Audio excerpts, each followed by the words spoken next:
Your entire year can unravel because of the last 2 weeks in December. Not this time, baby. Nope. We're going to share exactly how to avoid another spiral of regret as you exit 2025 and you enter 2026 with momentum. And it starts right now, live. Mornings in the Lab with Keith, John, Jimmy, Melissa, and everybody else starts right now.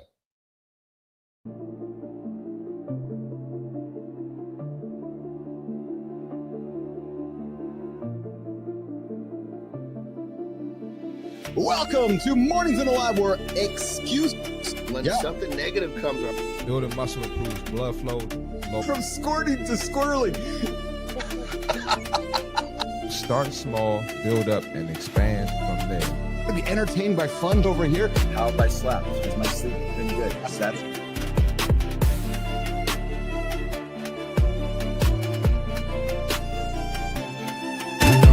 Doesn't come from breaking the rules, you guys.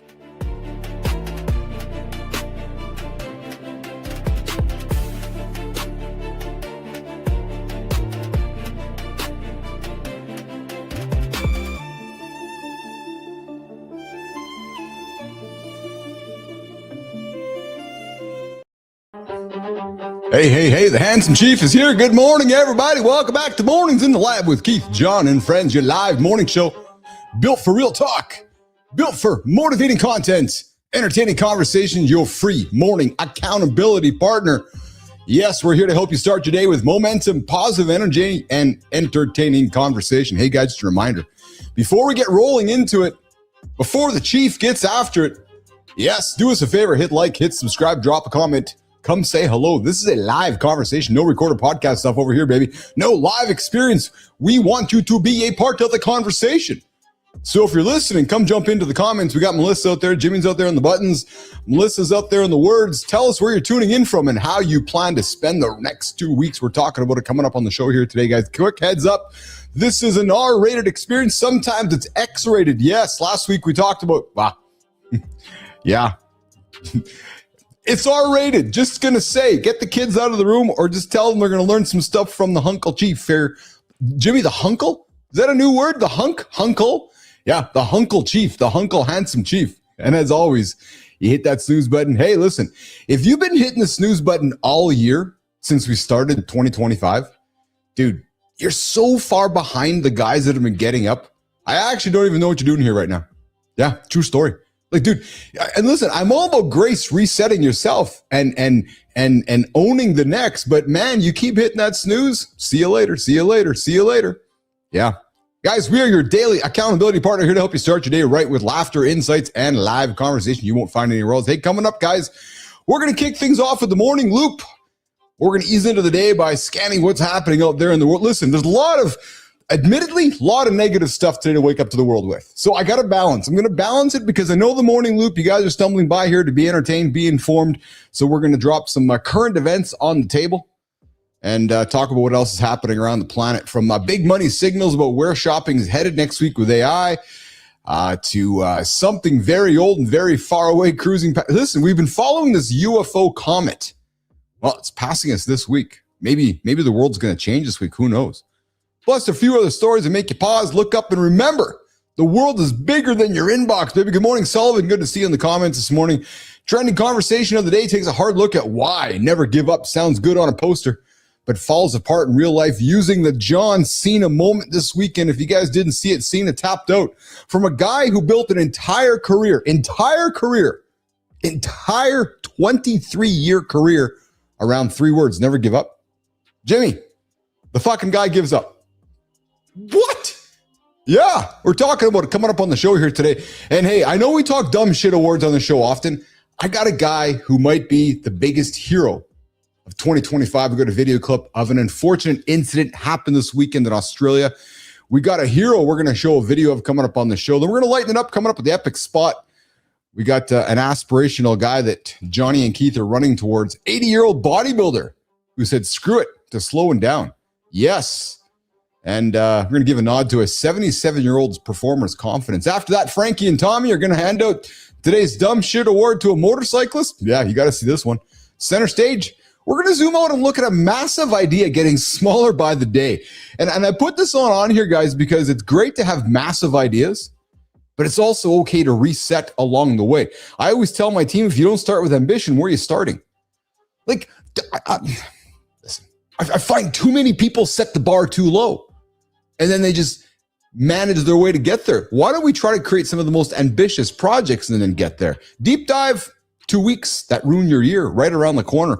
I got something you guys might want to consider for the next 2 weeks of the year. Don't sit around. We're going to break down how those short-term stretches sneak up on you. Yes. And what keeps them from derailing everything you've built. True story. Hey, listen, guys, we're going to keep things moving with a conversation that always gets people leaning closer. 5 body parts women check out on men over 40, followed by a did you know that takes you somewhere unexpected. Yeah. Might have to do something with bellies. Oh, yeah, babe, we're talking bellies here in the lab. Stick around for that one. And then we're going to slow down with the morning focus. I got a personal reflection on fatherhood. Yeah. Oh, baby. I'm going to get a little deep here, bottom of the second hour.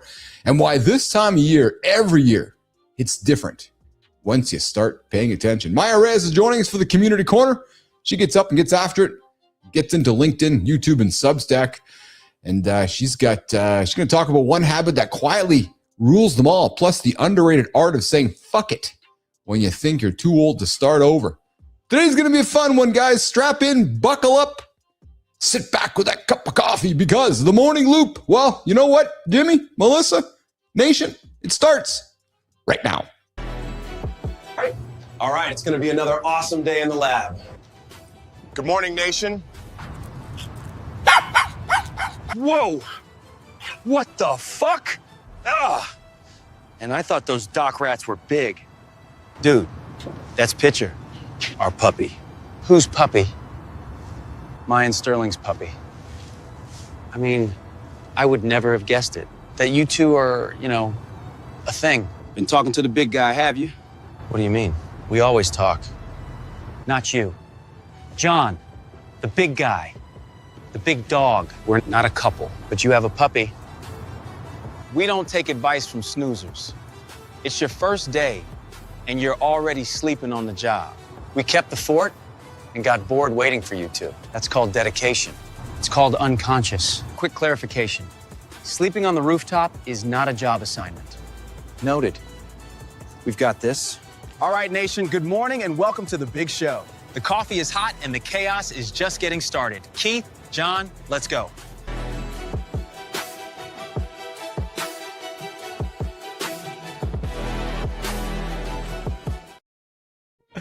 To those of you that are new here, they're back. They are reacquainted.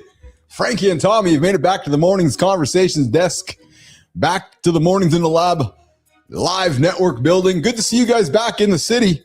Good to see you guys part of the team. And here's the thing. So it's funny. I was having coffee with Melissa over the weekend, just having a quick little chat with Melissa and Jimmy. And there's some, listen. So we hired Frankie and Tommy, and then we brought aboard Sterling and Preston. And admittedly, there's a little bit of a conflict, and not in the conflict you'd think that there's a way, right? So Frankie and Tommy aspire to be like Sterling and Preston. Sterling and Preston wonder what the hell's going on with Frankie and Tommy, why they can't get their shit together. So there's this kind of back channel conversation. So myself, Melissa, and Jimmy, we've just kind of working on tempering this culture, right? So we got this Frankie and Tommy who are eager to learn, eager to be curious, eager to do shit. Frankie and then you got Sterling, Preston, buttoned up, coiffed, do all the right things. So it's anybody starting a new business. I think you can appreciate my comments when you're trying to start a culture. You got a bunch of different personalities to mix, and you can see 4 coming together. And I know, because I've heard from Melissa, that Sophia Grants is, she has her own opinions on Frankie and Tommy. So I think we're going to be hearing that over time as well. Good times, you guys. Great work with Melissa and Jimmy behind the scenes, bringing together the entire Mornings in the Lab universe every single day here live. And hey, you guys can join the show that's live right now. We are live, 8 o'clock Eastern time, right here, YouTube, LinkedIn, and X. Good morning, Damon. I think you're out there, Damon. Jimmy, Melissa. I met some guy named Damon yesterday. Yeah, and I was having a coffee with him. We had a big party yesterday at the house, Christmas party. And Damon was asking me, what's the secret? I said, Damon, the secret is not to be the average man. Yeah, we're going to talk about it coming up on the show. I see the big dog just joined us in the lab there. We're going to bring it up in a quick second. To those of you guys not watching the show live, well, I know a lot of live hosts are like, yeah, welcome to the podcast. No, fuck off, man. Get off my podcast. Come to the live show. Yeah. Did I offend you? Well, I'm sorry. No, Max, I'm not sorry. You didn't get up for the live show. You slept in. So, all right, let's bring Johnny in. I'm looking forward to seeing the dog, man. So when I go through the weekends, I have withdrawal. True story. By the time Monday comes, I'm just looking forward to lean into my brother from another mother, from the same generation. Yeah, what's going on, pal? How are you, buddy? Good. How are you, brother? I'm fantastic. I got a lot of mixed kind of emotion today. I know that we have you and I are all about positive. We're all about not getting caught up in the negative bullshit because the world's caught up in a lot of negative bullshit. So, however, we also have a live show that we do Monday to Friday, and I feel it is our responsibility to put stuff on the table that people just need to know about. So, what fucked up shit happened that I'm not aware of? Yeah, well, one I want to put on the table right now, Anderson. Jimmy, bring this one up, man. I woke up to unfortunate news here today, brother. A famous director that you and I enjoyed much of his great content, him and his wife were unalived in the middle of the night. Rob Reiner, When Harry Met Sally, a lot of great movies. How did he die? Allegedly, allegedly there was. I'm just trying to be creative with selective with my words. You can appreciate, Johnny. There's an alleged stabbing in the home overnight. So there was somebody involved. Yeah, and it's alleged that it besides the two of them. Yeah, so it's an alleged family member. I believe it's the facts that are coming to the table. And Rob and his wife woke up deceased this morning. So I woke up to that news that. We lost some famous people, and it's not to diffuse that we lose people all the time. I know that the content that Mr. Reiner has made has probably impacted a lot of it. He played a role in. Remember, in the very beginning, he was actually played a role in a sitcom. What was it? Yeah, he absolutely did. Archie Bunker was the main guy. Wasn't he in that show? Dude, I fucking love you, man. You're absolutely right. Yes. What was the name of that show? Yes, let's do that. Hey, Grok, what was the name of the show? What was the name of the show that Rob Reiner starred in with Archie Bunker? All in the Family. Yes, All in the Family. That's what it was. Yeah. Yeah, he played Meathead. Remember, he played Meathead. Yeah, what was it again? One in the Family? All in the Family? All in the Family. Yeah, my brothers used to love that show. That's a classic, Johnny. That is a classic TV show that instantly ages you and I. But it's so there you go. So there's the, and then obviously, we had the tragedy at Brown University on the weekend, and then we had the tragedy in Australia on the weekend as well. It's just tragedy. What are these? Tell me what these tragedies are. I'm not. So there was a shooting at Brown University. Unfortunately, shit. Yeah. Yep. And then how many people got clipped? I don't know hey, Grok, in Brown University, how many people did we lose this weekend?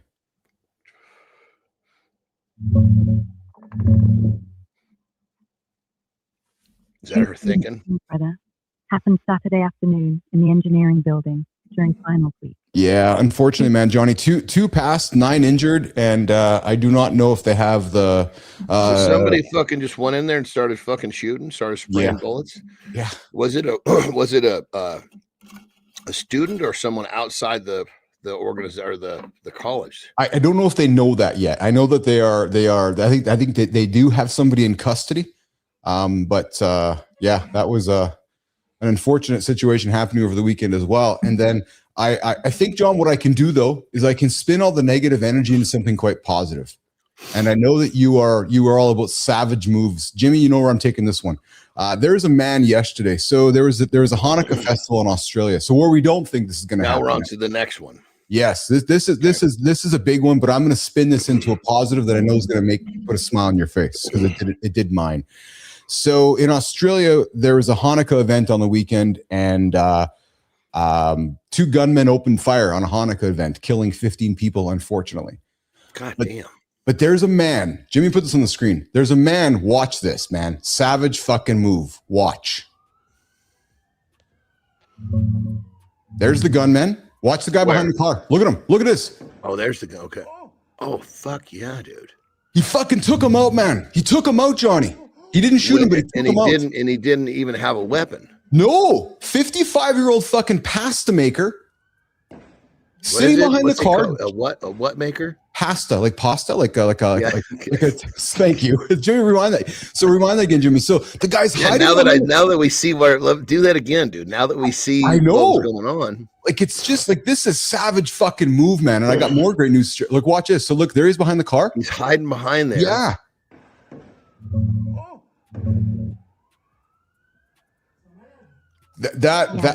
That is like Dude, I John, love I'll be it. honest- He went around there with his right hand so he could put his left hand on that gun to make sure it didn't get turned on him. Oh yeah, Jimmy, go back there again. I didn't pick that up, Johnny. Go back. I didn't pick that up, Johnny. Yes, I'm thinking, how does that weapon not get turned on me when I'm coming up? But Okay, so what? Right hand over, bam. See, he's got his hand on the gun down. Oh yeah, so he went around, right arm around the head, right? Yeah, got him in the neck. Got him in the neck. Yeah, Jimmy, go back there again, Jim. And then and then left arm push the gun down, which would keep anybody else plus himself from getting shot. Oh yeah, because his left hand put the gun down, didn't he? And then he quickly disarmed it the guy. away. He pulled it away with that left hand. And you know what? I gotta be honest, man. The restraint he had. I was gonna say, and he didn't shoot him, dude. I know. I was waiting for it to go. But here's the thing. Yeah. A guy like that, thanks, Jimmy. He's not a murderer. No. Even with some guy that's just killing people left and right. Yes. I mean, it's still not a murderer. It just shows you the character of the individual, didn't it, John? Like it shows you the character of that man, to your point, not want to naturally pull the weapon, pull the trigger. Right. Yeah. So here's what's interesting, man. So I don't know how, but apparently he's apparently the man had a couple bullet shots. I don't know if he was shot before that, or if maybe if he was. It doesn't look like he was shot during the takedown, but apparently he did have a couple of hits. So the guy that did that, the hero, actually had bullet wounds. Yeah. So I don't know if he was shot originally or if it was during the takedown, but I didn't see it during the takedown. But get this though. So a GoFundMe was started. And because he's in the hospital in Australia, he's looking to recover. The GoFundMe has already raised over $1 million. Bill Ackman, obviously a very, very high-profile American businessman, has submitted $100,000 to the campaign. But Anderson, that's the kind of heroism that I know you love, I love, and this world could use more of, dude. That's fucking savage move right there. Yeah, that's one of those things that I think you kind of have that or you don't. I know. And then I'm going to be honest with you, man. I'm going to be honest with you. I'd like to think that I do, but I don't know if I do. I don't know if I would. Well, it would be, I mean, it really depend for me. I know it would be, was I alone? Right? Yeah. Because my first instinct is I got to protect my ladies. And if I have to stay by their side to protect them, that's what I'll do. But if I can tuck them away. Yes. Because I mean, granted, when it comes right down to it, I mean, of course I want to help everyone. Yeah. Absolutely. But my primary is going to be my ladies. And if I can't tuck them away before I can leave and be okay, I'm not leaving their side. I love to hear you say that. I saw another video this weekend about the incident in Australia, and there was, I guess, an event happening just outside of where the mass shooting was happening, John. And there was a video circulating of a party with, I think there was about maybe 25 people in the backyard, women and men. And I was going to say probably within their 20s. And there's the video of the men saying to the women, "All of the women into the house, please." Essentially to what you said, all the women inside the house, men, let's like basically men, what's going on here? We need to see what's happening. But to your point, it was, let's usher the women into the house to safety. Men, we got to roll here. Children, most likely. Yeah. But it was a mature party, but it was women into the house, and it was the men basically, to your point, the role, which is okay. Let's get the women protected, and then let's see what's going on. That was a part of the conversation of one of our guests that was about relationships, and there was two of them. It wasn't Brianna just Bass. The latest one; it was the one before. Yeah. Brianna Bass brought that up. Actually, you're absolutely right. Yeah. How was your weekend overall? It was good. A little one, youngest daughter. Yes. Left yesterday midday. Yes. So that was a really blessed couple of months I had with her. It was really cool. That's awesome. Yeah. So, but it'll only be a couple of weeks and we'll see her again, which is nice. Yeah. So, but it was actually looking, funny enough, I woke up this morning, yesterday, kind of the same. Yeah. I'm waking up feeling like my RPMs are starting to rev. Not because I'm forcing them, because the motor cooled down enough. It's starting to get to itch for some throttle. Well, we're going to talk about it in the second hour. That's exactly the topic I got on the table today. Why? But the crazy part was looking back. I was just going to say that. Yeah, it's just for anybody that questions your fucking plan. If you bust your ass and you do the right thing, shit just falls into place. You don't know until you look back. But my daughter came here, right? Yes. And so I spent a lot. She likes to watch movies, so we were doing kind of couch movie time when she was done studying. That was kind of like the substitution for Terry time, because obviously, it was the daughter was home. Yes. And so the amount of time that I spent, because a lot of times when it's Terry time, I'm not fucking resting. No. No, I know. and so anyway, but it's just crazy how it's like she literally left yesterday, and it's almost like the time that she was here, almost to the day, was like that. Her being here, it's the couch time, the movie time, which is normally not a normal part of my repertoire. Yeah. It's more of a kid thing. Yes. Was like a huge piece of me in my recovery. That's nice, man. That's awesome. Well, and just think, right? The recovery, not only physically, but even mentally, spending time with your kid, right? That was like not, of course, that's like a given. Yeah, of course. But just the fact that I burned the candle so hard. I don't know that I would have had the discipline to have that much time doing, I hate to say nothing, because it was very productive time with her, but inactive, physically inactive. It's interesting to hear you say the word nothing with quotes behind it, because those that don't work in maybe an internet type business, even when you're thinking or you get your fingers moving on your phone, you're doing something. I had this conversation with my dad yesterday. Like if you had a physical building you went to and you were doing something, you're like, oh yeah, John's working. But yet, if you might be sitting at your desk or sitting on the couch or horizontal with your phone doing something, and somebody pops in like, oh yeah, John's at home, I'm just gonna go visit him. And you're like, wait a minute, I'm actually fucking working. It's funny how that and I know people don't just do that, but for the most, because you've trained folks, but it's interesting how there's a perception, right? Where you know exactly what I'm talking about. Well, I solved that in Mexico. I have a way to solve that problem. Oh, what do you do? Well, you keep in mind, most everybody down there is, they're kind of retired. They don't really do much. Yes. And I'm never going to retire. I love what I do. So, but ultimately at that house, there's a wall around the whole place and there's a gate. Yes. So when the gate is open, that tells people it's okay to come to the front door. Yes. When the gate is closed, everybody just stays the fuck away. Oh yeah. Yeah. That's funny you say, guys. My parents, Johnny, here in St. Andrews there, that their signal's the garage door. If the front garage door is open, come on in. You're driving by, and it's like, so my dad would get up in the morning, have his coffee, and I'm like, what's going on today? He's like, I don't know, I'm gonna be around the house. He goes, say, open the garage door. It's basically saying to you, come on, pop in. Yeah, just pop in. Right. So I mean, it's crazy because that's the way down there. Everything's so laid back. People just fucking show up. I gotta be honest, I had to retrain my family though, because I work with my brain, not necessarily with my hands all the time. So I had to retrain my family in the early days that kind of working right now. My brain's on. I don't really have time to just give you some time, right? So it's not that I don't want to give you my time, but when I'm planning on this hour to do some brain work and then somebody shows up, I'm like, wait a minute, you're kind of interrupting my work right now. You know what I mean? Oh, because you have family. Well, I guess everybody's still close enough. I'm not close enough to my family where people just show up. Yeah. Oh, yeah. Well, we just got an invitation from Good Time. So you and I make our way to Connecticut. We can pop by Charlie's house. If my garage door is open, you can stop. If it's closed, go away. There you go, Charlie. I apprate that. That's awesome. I got a buddy of mine here at the lake. Yeah. And he's like, dude, if you knock on my front door, I'm not fucking opening it. That's fucking weird. He goes, just come in. He goes, just announce when you walk in the garage door and you open the door to come in the house, just announce, hey, I'm here. Yes.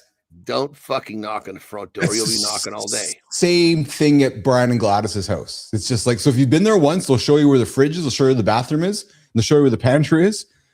My dad will show you where the liquor cabinet is. He'll offer you first drink and everything. But after that, if you stand, that's exactly it. If you stand at the door, you're like, well, you're not a fucking stranger, Anderson. Get your ass in the house, pour yourself a drink, sit down and visit with me. What basically my dad's saying to you. He's like, dude, I say to when guests come here, yeah, I say, look, I said, I need you to here's the rule when you're Yes. here. Yes. Don't ask. Just Yes. fucking do what you want to do, please. Yes. My house is your house. Don't, Yep. especially with, with the girls' friends, they're, Yeah. if they don't know me well enough, they're intimidated, and I'm like, Well, look, sure. I'm going to be happier if you just take what you want. Don't worry about asking. If you ask, sometimes if someone's won't listen, Yeah. they'll say, can I have a blah, blah, blah? And I'll say, yes, you can have a blah, blah, blah. But wasn't that uncomfortable? Wouldn't it be nicer if you just did it next time? I got a wonderful compliment from we had a Christmas. Lauren had her annual Christmas party here at the house yesterday, and one of Brookie's friends was here, and they were playing a game, and I guess I got a nice compliment. They called me Grandpa Keith. She says, "You look good for Grandpa Keith because you're 98 in our story." I'm like, "What the fuck, man?" Like, what do you mean I look good for 98? She goes, "Yeah, we're pretending you're 98, but you look good for 98, even though you're 53. I'm like, who are you guys? Get out of my house. That's not the party we're supposed to be having here today. And when do you turn 54? March 1st, just 2 months after you. Oh, so I just sneak you by a little Yeah, bit. I knew we are neck and neck, man. So, we will always be side by side, and there'll be one day when I get to the squat rack, I might lift a little heavier than you, probably not, but I will. And one day maybe I'll just catch up to you in age, but no, I'll just be the little guy just next to you. So we're like, what's that cartoon with the big dog and the little dog, and the little dog keeps running in front of the big dog, and the guy smacks him out of the way. Remember that cartoon we grew up with? I'm just a little dog that's always next to you. You're the big guy and protecting me, and I just kind of keep you animated. You're, Bill, let's get the fuck back there. Which cartoon was this? I'm trying to think. It was the big bulldog and then the little bouncing guy. You don't maybe Petra a good time will know. They're listening right now. So I vaguely remember that. Yes, like the big bulldog guy, right? Sullivan's 54 today. Oh, Johnny. So I got a note from Sullivan last week that he turns 54 today, and he's practicing some special life expectancy work here today. So Sullivan, get after it today, man. Get after it today for your 50. Now. Get it. Get after it, brother. He sent us a note yesterday saying, "I will be on the show, but I might be a little late because I got some life expectancy work to practice on my 54th." Hey, yeah, so that's a good who. So we are kind of a dynamic duo. We need to have we should have some. I mean, totally. if Batman and Robin weren't so gay, we could go that way. I totally know what you mean. But then again, all this Bobo stuff is making me think that you might be a good Robin. Jesus. Hey, so I know I was sending you some stuff on the weekend about the Cena event. I want to get to that in a few moments, and so it's funny because I watched that match Saturday night. I watched Carter was playing hockey, the Jets were playing hockey, Cena was wrestling. I was working on a conversation OS with the Sadik in Morocco. My brain was just fried, man, by the time I went to bed Saturday night. Oh, Melissa's got it, Johnny. Chester the Bulldog and Chester the Terrier. I think that's it, Melissa. I think so. If you guys can show an image, I know Johnny and Keith will know because it's actually our era. Johnny, wasn't it part of like the Bugs Bunny gang? Like, wasn't it part of like the Bugs Bunny gang there when Bugs and I don't fucking remember, to be honest, dude. That's a good question. Yeah. I don't know. Hey, speaking of Cena, remember I told you I was talking to one of my buddies from New Japan who's now high level up. Yes. And they re-signed him for another 5 years just recently. WWE? Yeah. Very cool. Dude, I don't even fucking tell you how much they're fucking him. It's fucking nuts what they're giving him per year now. Crazy. Really, eh? So I want to talk wrestling with you. Do you remember Bockwinkel? Remember that name? Yeah. Okay, good. Jimmy, let's start with this. Let's do this. I want to come back to Cena here. We'll make the Cena the last one here. Let's start with Anderson. I have been telling you that we got to keep our eyes up in the sky because there's this comet or this UFO coming. Well, it's kind of getting here this week. Sterling Preston, educate Johnny and Keith what's happening this week with the interstellar comet that's coming by us this week.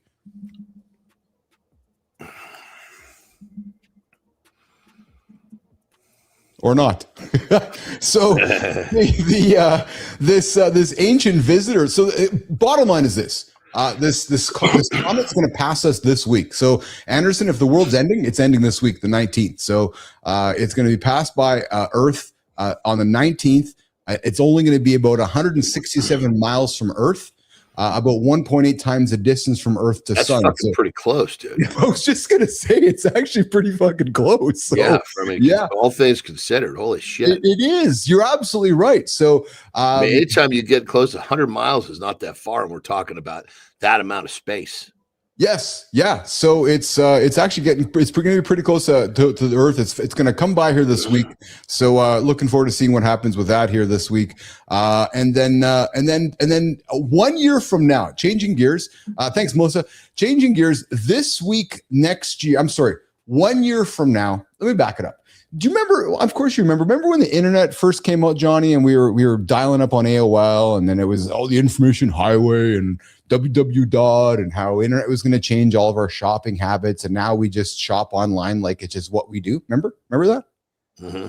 Well, so Visa is largely predicting, and I will listen to Visa and MasterCard because of all the data that they have on our shopping habits. Well, they're largely predicting that 12 months from now, most shopping on the internet will be done by AI agents. So essentially, John's saying, I need you to get me a gift for Terry, and it doing it all for you. Knowing what she likes, knowing where to buy it, having it delivered to you, and just the next step in kind of autonomy. So if you think about back when you and I first got, when everyone's like, oh my God, I can do this with the internet because you and I grew up with magazines. Well, now it's going to be like just telling this agent to do it for you, but it'd be ChatGPT or Gemini, but they're largely predicting in 12 months from now, more shopping will be done by agents than actual human beings next year, 12 months from now. I mean, dude, it's crazy when, like, I was shopping for a pair of reading glasses. Yeah. And so, I mean, last time it was years ago when I bought it. I was like, fuck, I don't remember it being this difficult to find what I was looking for. So I went to chat, and I was like, hey, this is what I'm looking for. You pulled me up a bunch of fucking links right to what I was looking for. I mean, I would have probably, before I was using chat, it probably would have taken me 30 or 40 minutes to find one of the websites that I was looking for just by trial and error. Yeah. So there's I mean, granted, the difference is I had to say exactly what I wanted versus if I just programmed it to, for all of my likings and Terry's likings, then it's rather than me having to say exactly what I'm looking for. Hey, go find me a Christmas present for Terry. Yeah, there you go. And good time, you're right. We do kind of do it now with Amazon, and that's a very good point. It popped fucking Amazon links, all sorts of links. Yeah, 10 different possibilities, and so predictable too, right? It's fascinating to me how Amazon has done such a wonderful job of making sure there's stuff relatively close to you in their warehouses that they have data knowing that what you'll probably order. I find that so fascinating, man. Nuts, dude. Isn't it? Right. And you know how some of that works, right? So they're taking signals. So John might search something, just using you as an example. You might have even just not even thought about something you searched for Terry 3 months ago on Amazon, right? So you're just sitting back with yourself or your kids, and you're just all of a sudden you search something, you don't think about it. It's like when you drive somewhere, you just do it, right? You don't think about it. Then you forget all about it. And then in 3 months later, you decide to order it, and it actually happens to do next day delivery because it knows that you searched. Right, Terry's birthday is coming, and it's got a high percentage odds that John's going to want to order this, right? And like, oh, maybe I can get next day or same day delivery. Or that's start shifting inventory around. Yes, it's fascinating to me. Or it knows that for the longest time, I ordered my shit paper on Amazon, subscribe and save because it was so cheap, right? And every few weeks it would just be delivered to my house. But my point is that when it has that data on you. It just knows when you're running out and it just ships it. It's fascinating to me, man. Fascinating to me. My oldest daughter works for them. Oh, really? Yeah, fuck. She's right out of college. She graduated. No kidding. Yeah, she's like in the top 5% of people that have been there. Because I think they push their people, right? Yeah. Oh, and yeah. 100%. I can't remember what the normal fall off rate is. It was somewhere about 5 years. People have had enough of this. Yeah. And she's like in her 11th year. So she's like in single digits of people that have stayed with the company and never left. Yeah. And she's like the progressiveness. She doesn't really know for sure because she hasn't been in another job, but the other people that come in that they bring in, they're like, holy shit, you guys evolved fast. She says that she says they talk about the most is the language. They have their own fucking way of speaking. Yeah. That's fascinating. It's constantly changing. Like like as they probably like the shit you're talking about. Yeah. They're developing a new vocabulary. Yes. Because it's a new frontier. Yes, you're absolutely correct. And with so it's many like if we discovered we were in the fucking Yes. woods and we discovered some new creature, we would have to name it. Because You're absolutely right. Yes. Yeah. You think about the impact Amazon has had on the world, eh? Like just like and we kind of sit back and look at the wealth that Bezos has, but put his wealth aside and the impact that business has had on every, like I'll just say every North American, just keep it to Canada and the States, like just us alone, right? Like incredible that singular business. And Johnny, it starts out with selling books. Like there's the lesson, right? Like too many of us, and actually pull the lesson to you. You started with singular peptide and you're like, wait a minute, I know there's an opportunity here and you built a vertically integrated business. Brilliant. Right? Amazon's the same way. Started with a book and then built a vertically integrated business from top to bottom. That is how you build a scalable business. Start with one thing and grow. Amazon's a brilliant study in that, man. Well, and he was like I remember I watched the story on him, and one of his primary mentor was like, dude, what are you doing? Yes, I know. Nobody could see as far as he could. Yes. Yeah. Well, what do you say, right? Of course, especially of all things, books. Like, what the fuck, man? Well, especially books back then. I mean, you're selling fucking dildos. Okay, this might be a little bit more of an easy sell here, but a book, fuck. When you look at hindsight, right, at history, so a kid today going, you mean the world's richest man started selling books on the internet? Like, what the fuck, to your point, right? The crazy thing is, if you look at that market, how fucking big is a Barnes and Noble? Oh, fuck. Just the rent. Yes. On one of those and you figure, I think, I'm sure he looked at that and like, there's fucking Swiss cheese in how they're doing this. There's so many loopholes. And he just started fucking running numbers. That's it. Next thing you know, he's like, I can warehouse all of 10 times what they've got for a fraction of what they got. The shipping's going to be nothing. People don't have to leave their homes. It's just a matter of getting them aware. Yes. A lot of times when you go to bookstores, right? And this is not me. I don't frequent bookstores. Yes. But you go there knowing what you want. The people that are wandering around, that's a very small percentage of book readers. Yes. I'm exactly like you with this whole situation. I know exactly what you mean. It was fascinating to me. All right. I'll tell you what's fascinating. I'm going to pivot the conversation to what happened on the weekend with the Cena match and the lesson in it and how it relates to our conversation. So Jimmy, I'm going to read this quote here. If you got an opener, let's run it. But for 20 years, the man that built an entire career, built an entire character around 3 words, Johnny, never give up. It was on his shirt. For 20 years, a superstar wrestler sold us never give up. Last night, on the biggest stage, he tapped out. And half the internet acted betrayed, like quitting is a moral failure, not a survival skill you learn too late. So today's question is simple.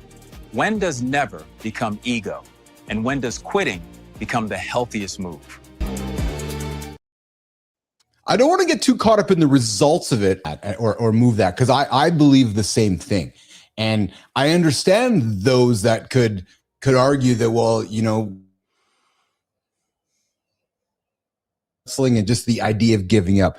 I don't know so I agree with you. I don't think it is giving up if you're redirecting your energy in a different direction. So to use you're right. You didn't give up when you stopped strongman. You took all that energy and said, I'm going to go do this now. So giving up might be laying on the couch. Yes. Giving up on your efforts, giving up on your dreams, giving up on your focus, giving up on tomorrow. Yes. It's a state of mind. Yeah, that's a great way to put it. That's a really great way to put it. Now, if I weave it into the entertainment of what happened on the weekend. So first of all, did you see the highlights? Did you see it all? I didn't expect you to have watched it, but did you see what happened? I honestly never even got a chance to watch the thing that you sent. Gotcha, which is totally fine. That's totally cool. I threw it wasn't categorized as this is needed for the business. No, it wasn't urgent at all. It was just totally. It was sent, Mart. You sent it to me and Mart. It was just us having fun. Yeah, that's exactly what it was, right? So, I knew we were going to talk about it today because our audience is into this stuff, and I knew it was going to be trending today because I kind of expected it was going to end the way that it ended based on his brand. And based on the 3 words, never giving up. Well, what's the thing you do? Well, you make the guy give up. That's how you build a character, right? So I wasn't surprised. Real kind of wrestling. The guy who won, Gunter, reminds me so much of an old school guy we grew up with, Nick Bockwinkel. And Nick Bockwinkel was kind of an old school throwback, more of a technical mat wrestler, like almost like some of the stuff that, again, back to some shit that we grew up with, not the high flying Mysterio, the high flyers, the Greg Gagne's of the world, more of a technical old school guy. And I got to be honest, I wonder, for the business of that sport, knowing they're part of TKO and UFC, if they're moving to more of a, I don't want to use the word real, but just more of a physical, like a different style of wrestling is what I'm trying to say, different style of entertainment. Well, so think from, you see the look on everybody's faces, right? Yes. So bummed that he tapped out, right? Yeah. Yeah. But it makes sense for him to tap out on something that's a different style. Yeah. Makes sense. Bingo. He got choked. He didn't get overwhelmed with someone beating him down. He got choked. So that's because the story has to make sense. How do you have this guy who's never given up finally give up? What is it? Yes. I don't think he was smiling, by the way. I think that was his look of trying to make it look like he was almost asleep. Okay. Yeah. But I agree exactly with what you're saying. I'm appreciative of those words because I saw it too, it was like a signal to the audience that maybe our sport is changing, to your point. And they tapped out through something that didn't happen in his 22 years of wrestling. Right. So yeah, I mean, you don't see a lot of rear naked chokes. No. I mean, even Brock Lesnar came back, right? And again, I don't watch, so if this is incorrect, forgive me. But he was a UFC champion, legit, and he could have come back with all sorts of chokes and things like this. But it would have taken that away from somebody else who needed it. He didn't need that stuff. He just needed to be Brock Lesnar, just overwhelm people, kick their ass, rough you up. Yes. Somebody else, then it leaves, like if Brock could come in and had his persona of who he was and what he does, roughing people up and taking the whole choke thing. Now you took somebody else's finisher out of play. Yeah. It absolutely does. So it's like you got to spread the tools around. 100%. Yes. Yeah. I thought from a storytelling perspective, I thought it was pretty cool. I wasn't surprised how it ended. And then I saw some clips, Johnny, of Gunter. And so, and again, you know the sport because you worked in it. You've been part of it. You got friends in it. So that's why I enjoy having this conversation with you. It's you look at any of the greats, passing the torch is all about what happened, right? So they clearly identified Gunter as, so if in that world, clearly Cody Rhodes is the next John Cena, the face of the company. Well, we always know we need a good guy and a bad guy, right? A cowboy and an Indian. Well, they're like, okay, we need to identify a bad guy that can maybe match up to the Cody Rhodes. They identified Gunter. He's a different style, naked chokeholds, tap outs. Like, what is that? That's not the kind of stuff we grew up with. So I think you're going to see a change happening, and I think it's pretty cool. It's just it's how you keep a business constantly fresh, right? So. Well, and you look at if you hear the guys that have been involved in that company for a long time talk about the eras. Yeah. Yes.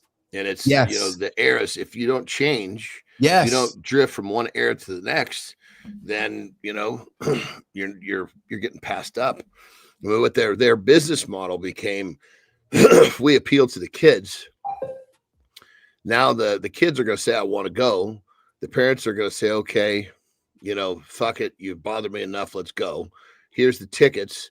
Well, when you take a kid there, you got to fucking buy a shirt. You got to buy a hat. Yep. So they realized, okay, their model was to get, a parent and a kid or two in the fucking building and have them spend about $500. Yes. That was the model. Yeah. It's and how do you keep morphing, this whole thing to where the model is going to be attractive enough to bring that small group, these individual small groups of people in, spending that amount of money. I love how you simplify things, because that is the simplest way to describe wrestling. Get a mom and dad to the rink, I'm sorry, get a mom and dad to the arena with their kid and get them to buy a shirt. Repeat. 100%. Three to four people are going to spend that $500 north. Repeat. That's especially depending on where they're sitting.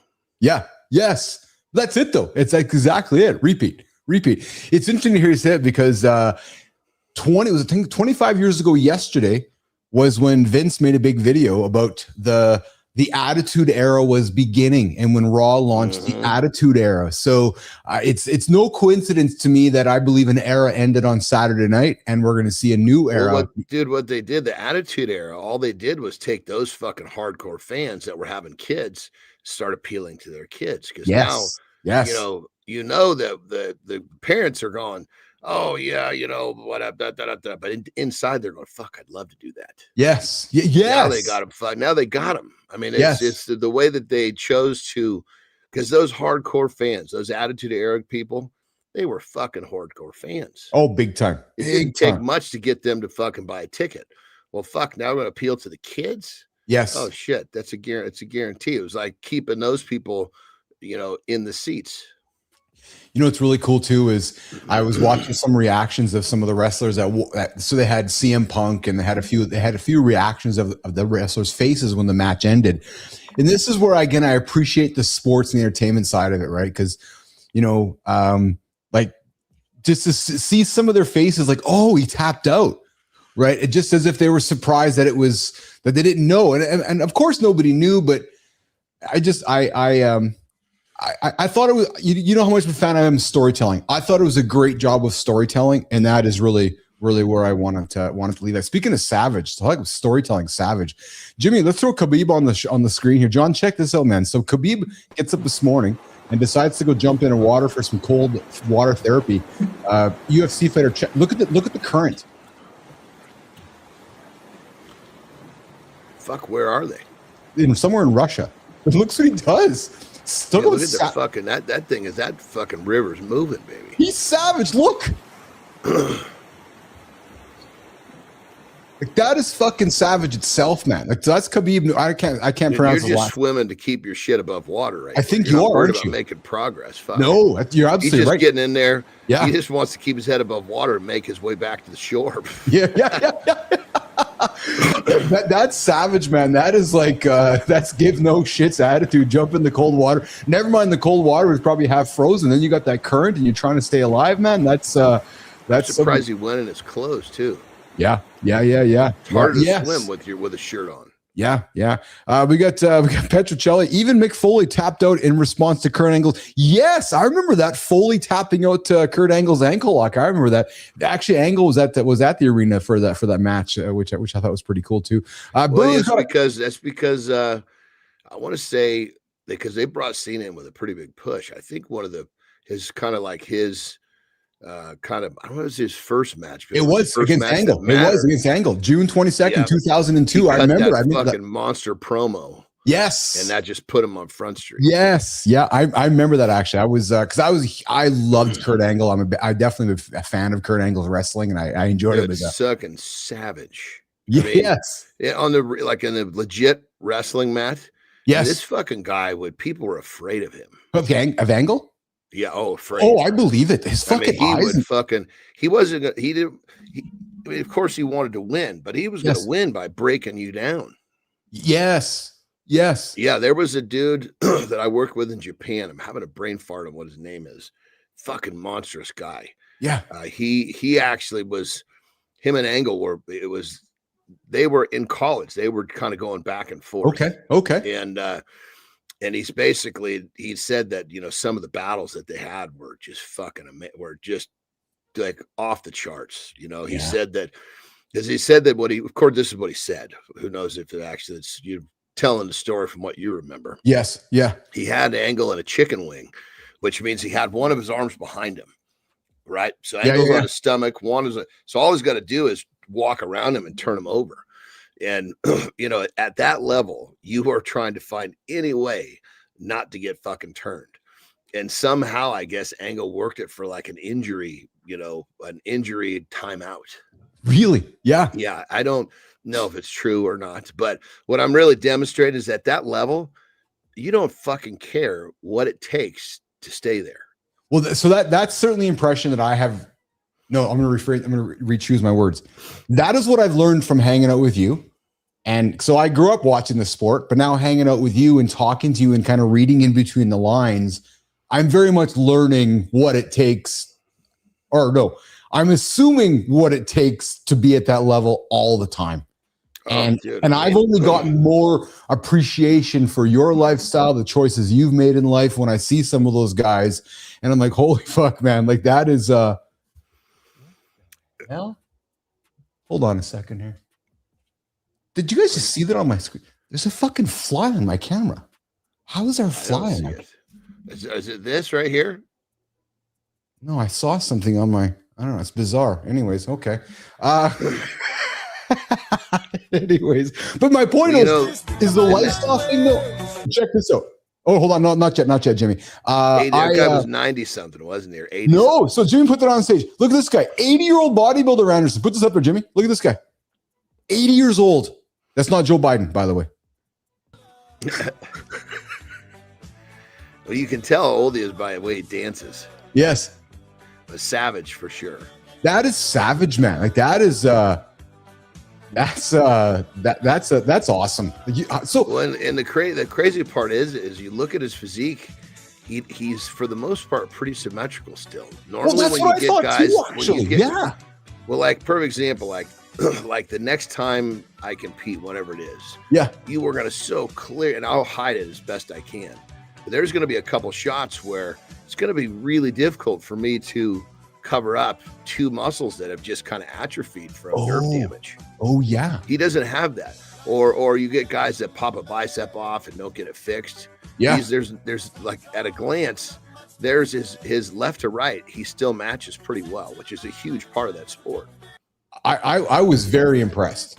And like as a high level pro, if you fucking pull a bicep off, you better get it fucking fixed, and it better look really fucking close to the original framework, because when you get up there and you hit that double front, if there's a massive difference between the two, that you're getting scored down. Oh yeah, of course, because no symmetry, right? Yeah. So at 80 something, for him to not have any missing pieces of his puzzle, just that alone is pretty fucking nuts. Is that what is most surprising to you as a competitor, Johnny? Is his symmetry still very much intact? Would you say? Well, I mean, if we're getting into symmetry, we'd say his legs or this is, break symmetry down. I'm just talking about his puzzle pieces are still there. I see what you mean. Yeah. Like symmetry on like the most foundational way that we can use that term. Yes.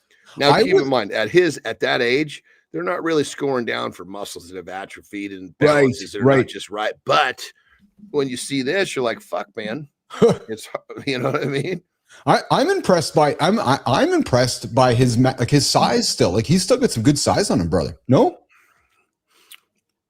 I mean, dude, 80 fucking I was just gonna say he's 80 years old. Like, look at the guy. How do you say anything other than positive? Yeah. I mean, the 80-year-olds that I remember. Yeah. I remember it was at Terry's show one time. And I had a couple of, that was back when I was actually coaching competitors. Yeah. And so, you're at these fucking things all day, and, you see all these classes, and this dude, he was in the 80s. He was the only one in the 80s, but he competed in the 70s and the 60s. And he won the fucking 70s, got second in the 60s. Of course, he won the 80s. He was the only one there. But this old fucker, dude, I mean, he looked fucking awesome. Didn't look this good.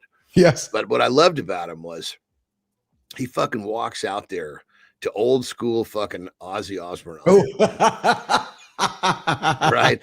He walked out there. He just stood in the fucking middle and just hit these fucking shots like he was still 300 pounds. I was that's like, that's so good, man.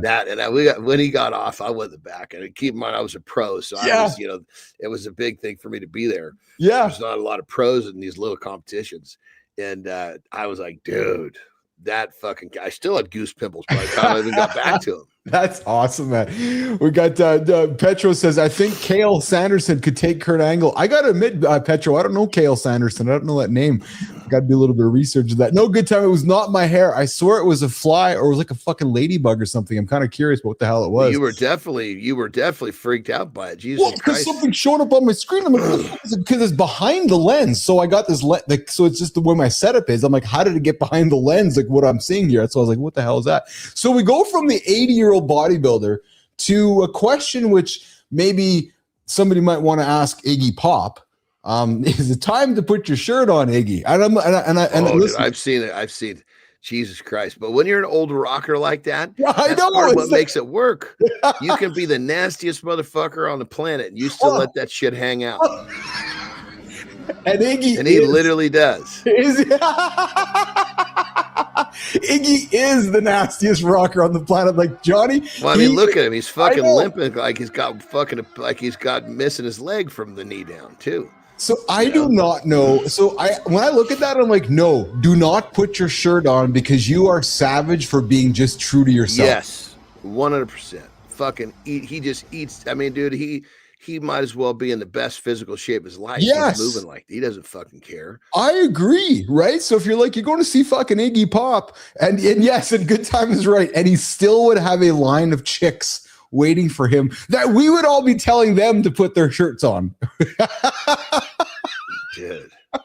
Yeah, look at that place. He's still got a lot of fucking people in there. Dude. It's crazy, man. I saw that and I was like, Iggy Pop, man, you go, brother. That is awesome. That is awesome. That is awesome. Yeah, look at his belt. Like it's still like an old fucking belt that like he does it and it's like folded over, like hanging there. Like look at that.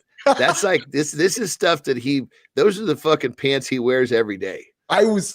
He just shows up out there once he gets I'm curious if he started the show with his shirt on or he came out there with it off. But I mean, this is a guy who wakes up and lives his life, and some days he's on stage and some days he's not. And that's about the only difference in his day. You always say that's the lifestyle. We are watching Iggy Pop's lifestyle, I think, nonstop. That's it, right. You can see those are the clothes he wore yesterday when he wasn't on the stage. Very possibly not even washed. Oh, very possible is exactly it. All right, Jimmy, let's do the dumb shit award, Jimmy. We'll do a lifestyle tip with Anderson. We'll do a reset on hour 2, and then we got some big topics I'm going to put on the table and have a conversation with Johnny about. So, Jimmy, let's do dumb shit, man. This is fucking crazy, man. Dumb shit award coming up right now on Mornings in the Lab. Jimmy. First week in our MCN studio, and this is what rolls in. Shirtless wheelie at a red light, traffic roulette. New studio, same bad decisions. This trophy's already earning its shelf. Bus stop, people standing there. That's not a flex. That's a miss. Drops it, then pulls another one. New studio, same stupid sequel. They're gone, like nothing happened. That's the dangerous part. From our own MCN studio, Dumb Shit Award goes to Traffic Wheelie Theater. Congrats. Nobody clapped, everybody braked.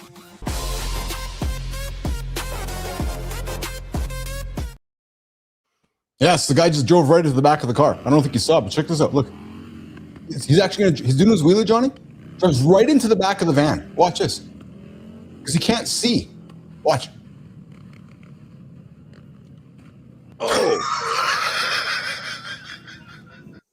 Yeah, fuck, I wasn't paying attention. I got my big boy Midas is with me here in the studio. Oh, yeah. He's not feeling well, so I was just making sure he was okay. But that's fucking crazy, dude. Just right into the fucking truck. Well, at least he did it in a way where it was like he didn't go over the handlebars. It looks like he just fell off the back. There we go. I went over the handlebars on a motorcycle on the street once. That fucking shit sucked. Did you? Yeah. Like doom. In my mind it was like that, but I don't think it was quite that bad. What I remember I wasn't even fuck. It was one of those things where, somehow, some way, my parents I was in college, took my car away.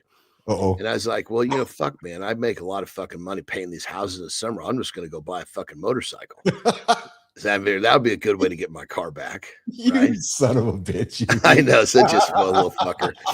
And it was kind of a dual purpose because I used to ride a lot like dirt. So it was an enduro. I could do both. Okay. And of course, it fucking rains all the time. So I'm coming home for Thanksgiving or whatever the fucking break was, and it's raining like a motherfucker. And of course, my ADD, I'm not fucking concentrating on fucking driving. Next thing you know, the fucking car stopped in front of me. So of course I lock it up. I don't stop in time. I hit the back of the car and I just went fucking boom, up on top of the fucking car. What I remember most was I hit the ground in a way where I hit my elbow so fucking hard on the ground. It almost made me throw up, dude. Ouch. It was like the pain that I was like, I thought for sure it was broken. I couldn't believe it didn't break. But I was like, okay, I didn't tell them, right? My parents. Yes. But thank God, because if I'd have told them, I probably would have gotten more fucking trouble. But I ended up getting my fucking car back. That was the key. And what happened to the motorcycle? They wanted me to put it, as long as I wasn't riding on the street, that was the deal. That's if it was perfect. I was a great fucking bike for what I want to do off-road. Yes. I just got to use it on the road a little bit to fucking put the press on my car. I love it. All right, so here's what I want to do. I want to do a lifestyle tip with you, and then when we come back, we're going to do a reset. We'll do lifestyle tip with you. You step away for a piss break. We'll come back and we'll reset hour 2, and then I want to get into the 2 weeks that ruin your year. I have something for maybe our audience to think about. I want to see what you're doing because you said something to kick the show off, which maybe makes me think a little differently. But I want to talk about the next 2 weeks of the year that I think might ruin the next 2 weeks for a lot of men if they do something that I don't want them to do. So let's talk about that. So Jimmy, lifestyle tip with Anderson, hour 2 reset, come back for the deep dive, the 2 weeks that will ruin your year. And then Johnny, 5 body parts women check on men over 40. Yeah, true story. Got that one. So Jimmy, let's do it. Lifestyle tip with Anderson right now.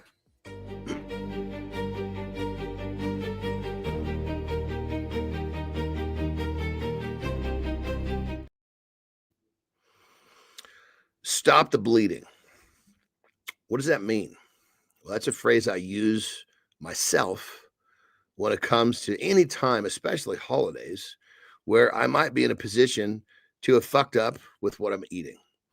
We all make mistakes. Let this shit roll off your back. When I say stop the bleeding, that means I cut myself. God damn it, I made a mistake. Well, here's the question. If you really did cut yourself, you would try to stop the bleeding. Well, that's the analogy. When you eat something you're not supposed to, my old behavior pattern would be, I'd say, well, fuck it. I already screwed up. So I would then cut myself 100 more times. I would basically just eat like a glutton because I already fucked up. And all that would do is make the situation 100 times worse. So the phrase that I use for myself, and you find one that works for you, is, again, stop the bleeding. I fucked up. Okay, let it roll off my back. Make better decisions moving forward. This little concept will be so helpful for you moving through all of the holidays and the parties and the situations that you're in that could really, really take you off track. Because think about it. If you stop the bleeding, you make a mistake, you get back on track, all in the same event, the same evening, you're not going to feel terrible in the morning. You'll probably still get up and do your shit, go to the gym, whatever you're doing. But the flip side of that coin is if you don't stop the bleeding and you can continue fucking up and you basically kind of bleed to death, so to speak, you've just basically kind of just defeated because you can't believe you did it again this year. Well, that's an easy way to get totally off track. And the key is stay on track. It's okay to fuck up. Just let it roll off your back. What's the tip? Stop the bleeding. Rock and roll.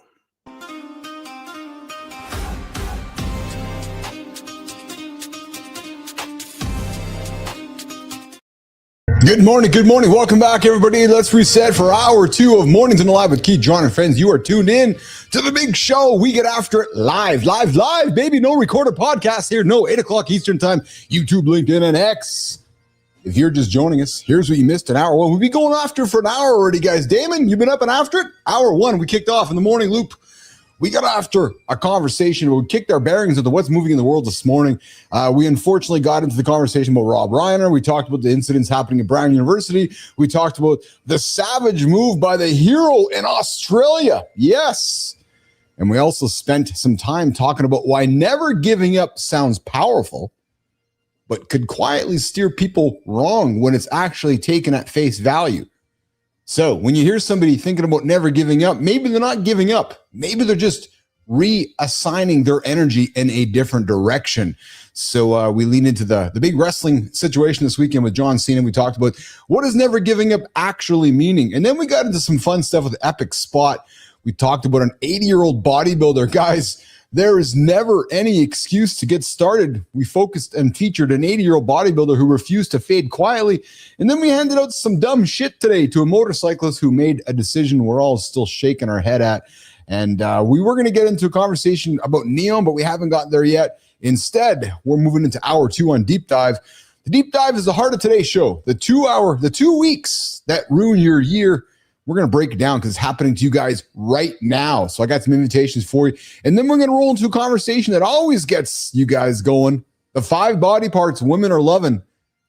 Men over 40. Morning focus. I got a personal thing to throw on the table. And then, of course, Maya Reyes is joining us for the Community Corner. So, nation, strap up. Hour 2 starts right now. Jimmy, Deep Dive. Let's get it going, brother. If you want to wreck your year, I'll give you the cheat code. Disappear from December 18 to 31. You call it 2 weeks off, but it steals 6 weeks because your routines evaporate and your brain forgets the cues. Mid-December, half the office is already mentally gone, and you feel it, the slow drip of, we'll do it January. Then sleep slides, workouts slide, food gets weird, and suddenly your standards are negotiable, which is the real holiday tradition. So don't go big, go minimum. Keep a fixed wake time, 15-minute training, and 1 daily work block that ships. Pre-decide your holiday mode days, then protect the baseline on every other day. No debates when you're tired. Pick one finish line task, one project, or one fitness target, so January feels like continuation. Keith, John, let's go deeper.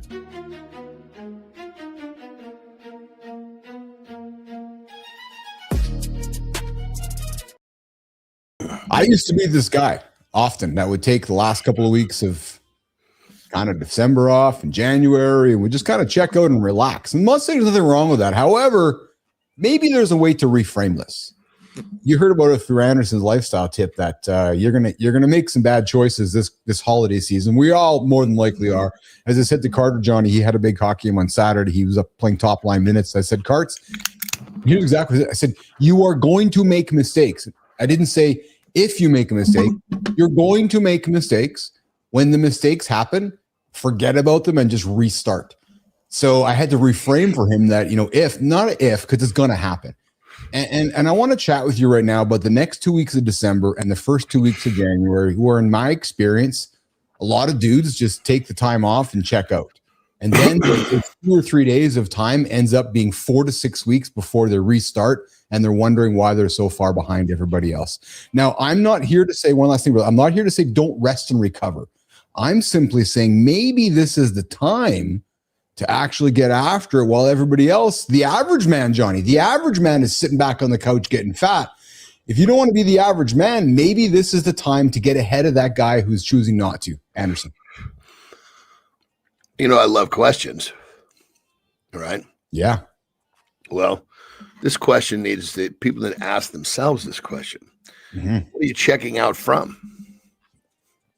Love it. Had this conversation. Because you can check out from things that you need to, like I'm a classic example. I never really check out, if you will, but you could call it my version of checking out, where I realize, okay, I'm gonna basically power down a little bit. My RPMs are gonna lower. Yeah. I still take care of me. Yes. For sure. Yes. I never check out taking care of me, but I'll make sure that I have, the slack that I need to basically enjoy the time, get my rest and recovery in. But it's like the question is, what are you checking out of? Most people, they're checking out of the shit they don't want to do. I had this conversation. Your whole Yes. fucking life is the shit you don't want to do. Jesus Christ, maybe you need to check out and restructure your shit so the next year will be a little better. I'm glad you said that. Jimmy, put that graph back on the stream, because if you're checked out of life and then you're coming into these last 2 weeks of December, that's going to stretch into the next 2 weeks of January.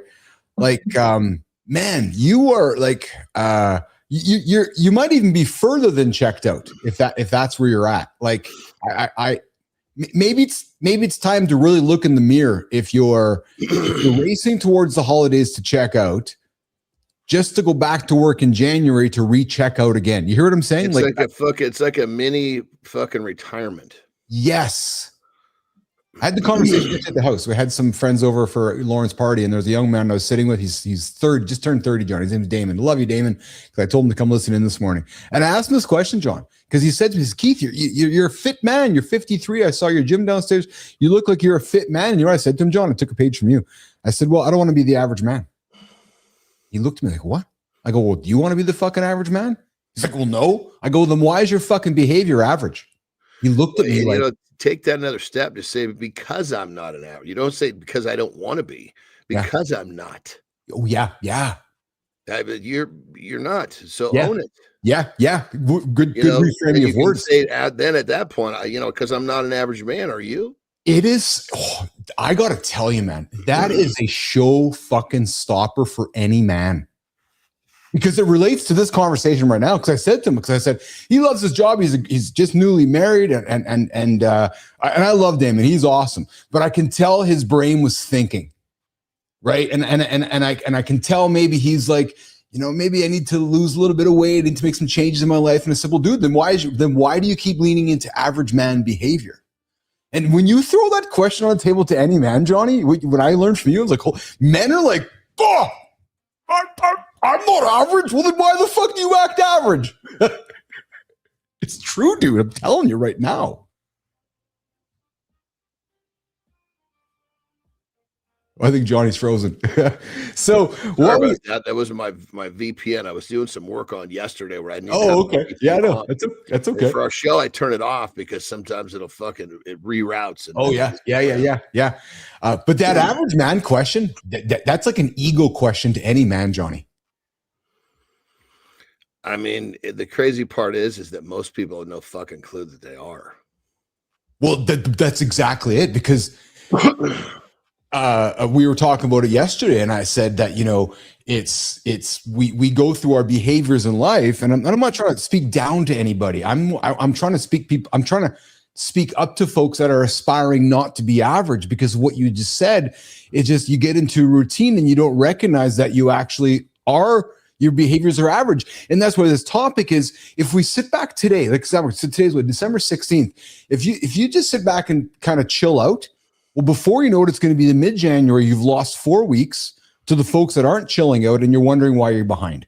And then you're wondering why you're average. You're wondering why your ass is fat. You wonder why your belly's fat. You wonder why, you can't get a morning wood. Brother, average decisions, average life. Average decisions, average life with John and Keith. So here's my invitation for you guys. Look at it this way. Do not take these next 4 weeks to wrap up. Actually, I would suggest you take these next 4 weeks to ramp up and not be the guy who's hitting the snooze button. And don't hear me as saying not rest and recover. But we got a question from Petra here. Great question. But keep in mind, the average man over 30 is most often unfuckable. Yeah, something to be said for that too. Yeah, 100%.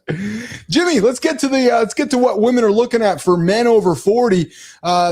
Here you go, guys. So listen, you want to be average, then you want to have some love with your wife, or maybe you're looking to get a new partner in life. Well, I found a study here, what women are digging on men over 40. Jimmy, let's roll into it. Let me mess with you for a second. A woman looks at you for 3 seconds. You think she's checking one thing. She isn't. And whatever you think she's noticing is probably the thing you've been wasting time on. This is where guys get defensive, because it feels personal, even if nobody said a word yet.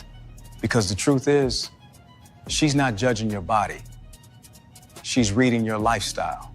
And it shows up in places most men never train, never groom, and never think about. Which is why 2 men with the same age and build can feel totally different in the same room. We're gonna break down the 5 signals women clock on men over 40. Not to make you self-conscious, to make you intentional. Because once you see them, you can't unsee what you're broadcasting.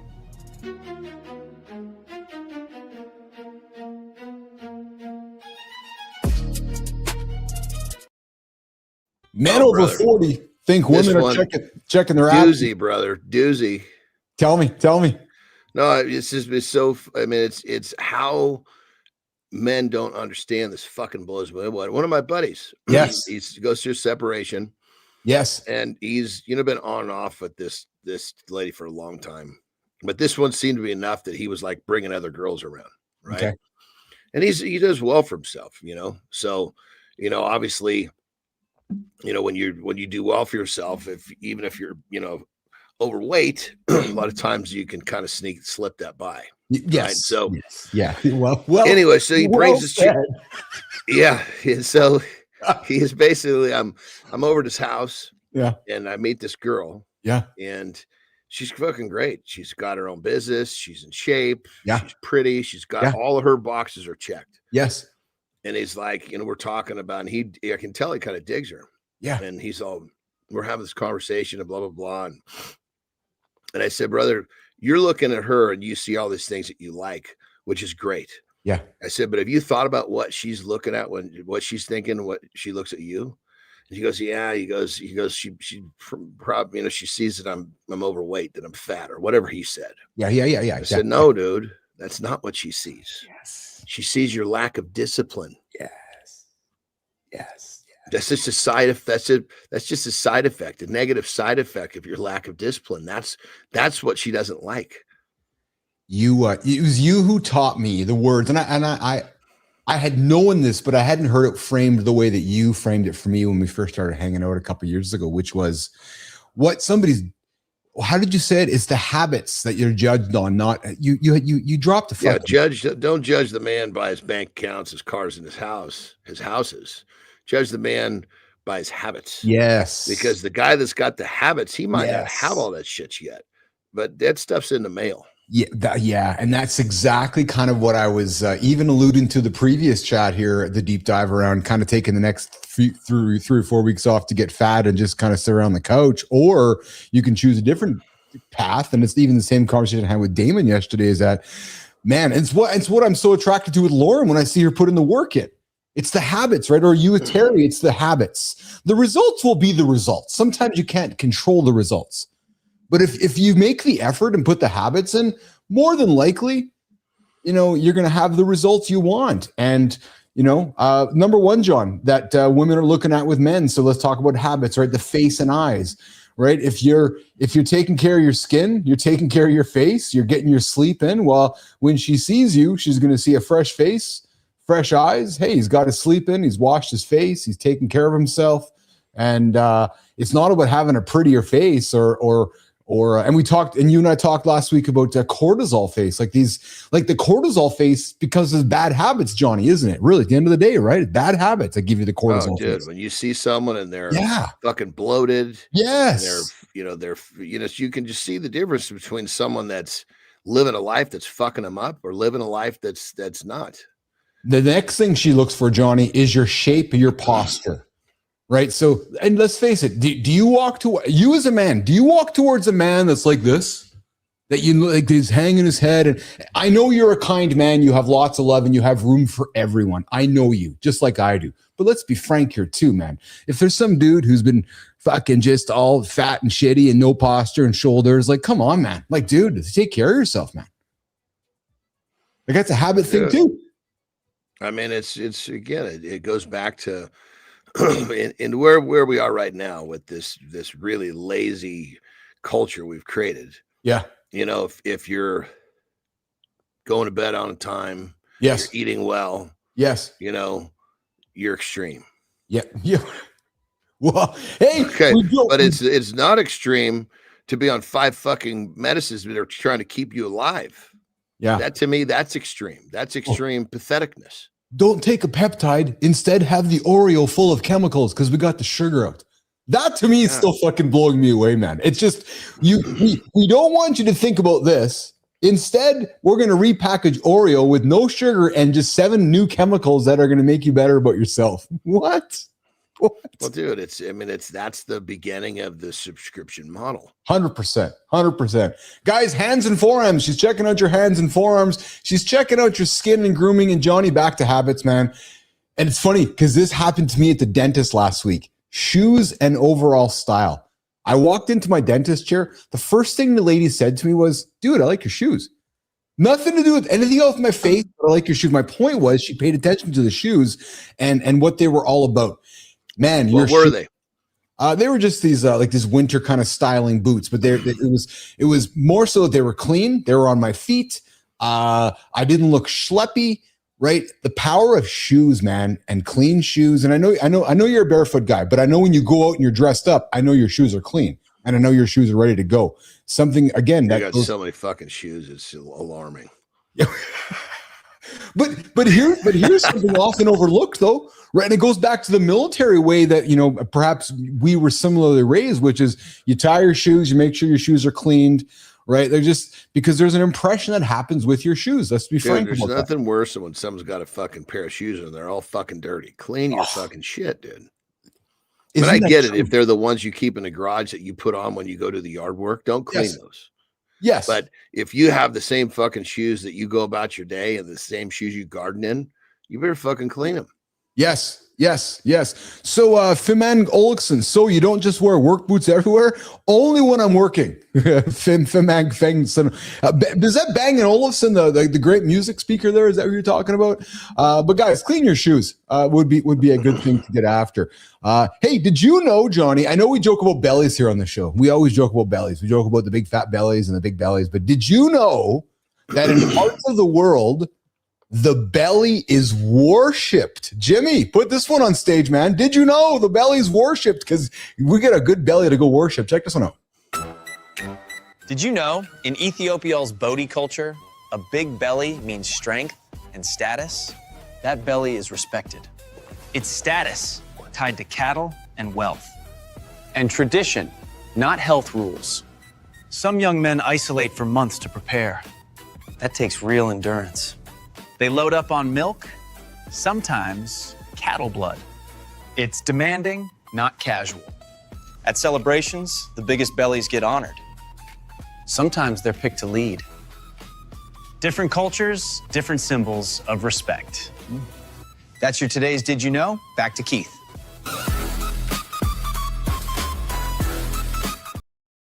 That guy's belly is a sign of prosperity. Yeah, I was just going to say that guy's belly is full of prosperity. It's exactly what I was going to say. It's funny how crazy. It is crazy, right? Crazy. I got a story about that, funny enough. So in my first actual successful business, what's up, Hunter? That painting company that I started, right? Yeah. So I ended up, just to kind of summarize the story, I ended up, I got workers was always the issue. And I found a couple of workers that were in the country that were Hispanic workers, but they were legal. Right? Okay. And I was like really going through people having a hard time. And they're like, hey, I got some brothers that would come up here and work like a dog, and I would pay some guys under the counter because I couldn't hire them, over the counter. Because I didn't have a social security number. So these guys were fucking savage workers. So I probably had one family. I probably had 6 or 7 brothers. I don't remember exactly. It was crazy. And they would come up and they were just fucking rails, right? Skinny. And then literally when Christmas time would come, they would go home and they would go home and they'd be fucking fat, but they were so excited to go home and show their families that they were fat. Because because of the prosperity, right? Yeah. Oh yeah. They were like, they had money to fucking eat. Yeah. They had money that allowed them to develop that fucking belly. I mean, they did not hide that shit either. They amongst themselves, they were always rubbing it. I couldn't understand what they were talking about, but they had no shame with their bellies. That was like a trophy. Fiman Fengolison, I hope you enjoy the production we're putting out there. I think you're saying that tongue in cheek, Johnny. It's but the contrast. You and I just spent the previous 6 minutes, getting on the man with the big belly and the low posture and the big fat ass. Other parts of the world, the women are running towards that man with the big belly and the prosperity. And it's just funny how cultures are so different with very much the same, yet you know what I'm trying to say? Like it's because the signs of prosperity that like if you look in America, someone that's got money. Yes. And that money has to be displayed with a house and cars. Oh, so that's where the woman's going to run. Yes. Right? Yes. Down there, they don't value things the same. They house and car, they're just living life a little bit more purposeful in terms of like finding the joy of the day. So it's just different levels of status, if you will. Like in America, we've got fucking every status on the fucking planet. You got money, you got relationships, you got your physique, you've got all sorts of shit. Some of these other places, they live life so simple. Some of those other statuses just don't mean anything. And I guess what you're saying, just to take a page from your book of simplification, when you see that man, what's simple for him and to somebody who might be attracted to him is that he has the ability to eat. That's basically what that belly is saying to you, that he's got more than he needs to eat and probably can feed a few other people. Yes. Which sounds really appealing to a young woman who's worried about being hungry for the rest of her life. Yes.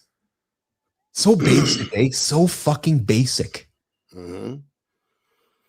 Fascinating. It's like almost goes back to supply and demand. Yeah. That's I do actually. Yeah. We got Femen Fing Olafson. I look back to fertility idols like the woman of Willendorf when people say the thin women are most gorgeous, like not for most of all time. Well, interesting, right? It's just it's we all have different perceptions on body types, and this is just a good example. And John said it best. This part of the world, that is what's represented as value, and the man with the big belly, because she knows that she's going to be fed along the way. And I guess if she has to eat him, she'll be fed. Oh man, what do you got going on today, brother? I'm going to get you out of here. You got a training day today? Today is not a training day. So this is our last week before we start traveling for Christmas. Yes. So I know we're going to come home the day after Christmas, and all of our girls are going to meet us here. So we're kind of getting prepped, just so that when we leave, we can come back into a kind of turnkey Christmas environment. Give me a different Christmas for you this year. Yeah, I think it's great.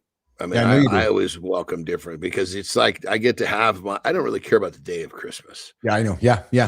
So, so I get it with my girls, but then I also get to have it with my mom and my oldest brother. That's nice. I don't get to include. That's really nice. Yeah, that's awesome. Yeah. We had Lauren has her annual Christmas brunch. That was yesterday here at the house. We had a house full of people. My parents were here. It was a bunch of food, bunch of activity. But I'll tell you, man, my social energy. I was by 8 o'clock last night. I was in bed by like 7:45 last night. I was in bed. I beat my alarm today because my social cues were done. I needed to go and quiet my brain and go to bed and get after it today. So you know what I do with that situation, brother? Because like when we have, especially at the lake in the summertime, if people are over, I mean, nobody's 8 o'clock. People are just fucking getting cracking. Yeah. And so what I'll do is, we always make sure that anybody that's bringing me over, or if we're doing it here, we always make sure that, that food will be done by 8 so that I can participate. Right? Yes. But then, like if I'm home, because if you're home and you walk around and start saying, I'm going to bed, it's basically telling people to leave. Yes. So I don't say goodbye to anybody. I just fucking slip away and go. Just be a ninja. Just get in bed. Yeah. And then everybody realizes, we went to bed, and nobody feels like they got to go, because Terry doesn't. She's out having fun with everybody. It's true. Yeah. No, you're bang on, man. I don't mind being a ninja too. I call it the ninja move, right? Where all of a sudden you just disappear. You just silently disappear into the dark. Well, and then when people like these people here, we've been here for 5 years. They know me now. They're like, okay, he says he goes to bed. It's not just a phase. This is what he does. So it's like nobody questions, fuck, he's going to bed early. This is weird. No, this is what he does. Before you go, you've mentioned a number of times since we've been hanging out about the lifestyle. whether it's the strongman lifestyle, the wrestler lifestyle, the bodybuilding lifestyle, there's a lifestyle. I think one of the things that I've been thinking about myself and even you actually, and just with what we're building and what you're building and just what we do daily is that it's a lifestyle. Like to whether you're a wrestler, bodybuilder, or a strongman, entrepreneur, sports, like elite sports person, somebody who wants to be on stage instead of sitting in the stands, you really need to ask yourself whether you are willing to live a lifestyle that nobody else wants to live. So, for example, as an entrepreneur, founder entrepreneur, like I go nonstop. People probably couldn't keep up with me. And I'm not trying to pat myself on my back, but it's a lifestyle, man. It's a fucking lifestyle. It's saying no to almost everything. It's working 16, 18 hours a day. It's sleeping, doing it again. It's no different than you when you're doing your strongman bodybuilding stuff. I just happen to be at a keyboard using my brain, but it's a fucking lifestyle. And to those that, like, you have to really want to have that kind or this kind of lifestyle to get on the stage instead of sit in the stands. John Anderson. Yeah. And the lifestyle, basically it connects to whatever it is that you're working on. And you realize that the two don't happen without each other. Yes. And so without compromise. Especially if it's your decision. Yes. Like, how many times have you seen someone who's living out their lifestyle for someone else's decision? Like your parents' decision. Yes. Well, that becomes a hard fucking thing to do. Mm-hmm. Unsustainable, I would suggest. Yeah. Yeah. I was watching this movie with my youngest. I can't remember what the name of it was, but at the end, this guy's like right at the 11th hour, ready to sign this big contract. Yeah. Right. But he's having like major ethical battles and moral battles with all the shit that it takes to stay there. Because he finally gets a taste of, okay, this is what it's like in the pros. Right. And he's going to sign this fucking huge contract, and everybody is so excited for him. And he looks at the fucking contract and he just fucking pushes it away. Yeah. He's like, this, and my daughter's like, well, I don't understand. And I was like, baby, it wasn't his choice. It wasn't his decision. Think back in the beginning when he was being programmed by his dad. This is what you want. This is what we're going to do. But something he really didn't want. You know, every time someone would have a come to Jesus was about motivating him, it was about making his dad happy. I'm going to suggest that's been a conversation in a lot of men's heads, Anderson, including mine growing up. I will say that there was decisions with this house that I built were probably my dad's house. And what I mean by that is that there's things that I built in this house that when I reflect on it now going, I built it because that's what my dad would have done. Mm-hmm. Right. And when I reflect on it, but even though I don't live this certain way, but it's just, well, it's how my dad did it. Right. And it's, it took me some time to get through my life with that. Right. And recognizing what is mine, what is my dad's and so forth. Right. And it's, and some men I don't think ever get through that, Johnny. Don't. Well, and then way more crazy is some men don't even realize what you just described. Yes. That's even worse. Yes. Yeah. I mean, fuck that. But dude, I'm telling you, with relationship behavior patterns. Yeah. Fuck, that was me. You know, had my dad not given me the fucking gift of estranging me, right? Yeah. I would have never fucking had the separation to realize, holy shit, the stuff that I struggle with, I'm fucking doing to my kids. Yeah. And so you start to, it's like to have this awakening that there are parts of us that we want to keep from our parents, and there are parts of us that we don't. And a lot of times people never get into, enough, I guess self-discovery to realize, what parts that they didn't like that they're doing themselves, that the people around them are like, this motherfucker, when you say this motherfucker about how you were raised. Yeah. Don't you just love self-discovery? I do. Like, I love when I discover something new about myself. Sometimes it's hard, but that's what makes it so fulfilling. Exactly. It makes it such an enriched feeling when you're like, holy shit. Johnny, it's only hard when you're honest with yourself though. Because it's not hard if you're just going to look in the mirror and blow smoke up your ass. If you really want to make a difference in your life, you go look in the mirror and you ask yourself some tough questions. Oh, dude, the guy that always, there are people that it's important to them to prove it's not their fault. Yes. Don't want to take that person. Yes. Sits in the same fucking spot their whole goddamn life. Yes. You know, but then they're like, you know, why can't the world just be nice to me? Why aren't people nice to me? Why aren't this? Why aren't that? Well, it's because you haven't done any self-evaluation. You haven't actually, you're the problem, and you're getting the same reaction from everyone. No, but I'm not the problem, Johnny. I'm not the problem. You're the problem. Well, that's the response the guys give you. It's like, fuck, man. Do you not realize that you have the same fucking issues with relationships, no matter where you go, how old this person is? Yeah. It's like the same fucking shit happens. Yeah. And you're blaming this on the hundreds of other people that keep doing it to you. You hear me say this often, which is look in your own mirror. The mirror might be the greatest human tool ever invented. When used properly, it can be the most powerful tool ever because it's a reflection on yourself. And if you decide to be courageous, man, it can move you in one of two directions. I'll tell you something positive before I let you go quickly here. I don't know if you knew this. I didn't until I learned about it on the weekend. I want to leave on a positive note. Did you know John Cena has the Guinness World Record for giving out the most? Talk about kindness. For giving out the most, what's the word I'm looking for? Make-a-wishes for kids that are like on their last legs, like basically make a wish. Like, I want to meet John Cena because I'm going to die next week type thing. The guy has given out more make-a-wishes than anybody in the entire world.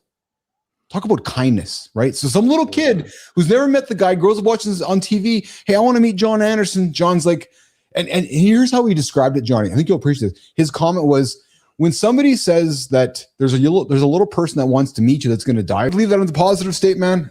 Petro says Erickson stage 5, ages 12 to 18, involves exploring roles and values to form identity or experiencing confusion about who one is and wants to become and who they don't. Oh, going back to our conversation, right? So Erickson stage 5, ages 12 to 18, Johnny. So as us men growing up, age 12 to 18, involves exploring roles and values to form identity or experiencing confusion. And I can say I went through that. Very much 12 to 18. I did not identify like with my father and that lifestyle, my uncles and shit like that. The stuff that I joke about, did not identify. That's a whole fucking discussion right there, brother. Oh, I fucking left 18 confused like a motherfucker, brother. Big time. Yeah. Big time. Put that one on the table. All right, pal. Enjoy your day. Enjoy your lift. I had a fucking wonderful chef's lift today, man. I'm feeling big upstairs here today, so I'm feeling good. You enjoy your lift today. You enjoy feeling big upstairs because you're still working on looking that way. I love it. Right, have a good lift, brother. I love you, brother. We'll see you in 22. You got it. See you. All right, pal. All right, Johnny's out of here, guys. Good morning, everybody. Welcome back to Morning in the Lab with Keith, John, and friends. Having some fun here on a Monday in the lab. Guys, we're going to get to Morning Focus, and Morning Focus is going to start. We're going to get a little personal here today, guys, because it's just this time of year where I just sometimes kind of, and as I was getting ready for today's show, I just let it spill out. And this was the result. And it kind of starts something like this. I want to say something this morning, and I'm going to say something this morning that I don't usually say out loud. All right. This time of year, men act fine, but the questions get loud when the house gets quiet. The holidays turn everything into a mirror. Not gifts, not lights. Just you, your calendar, and what you missed. If you're a dad, it's sharper. You run mental film like, was I there or just around?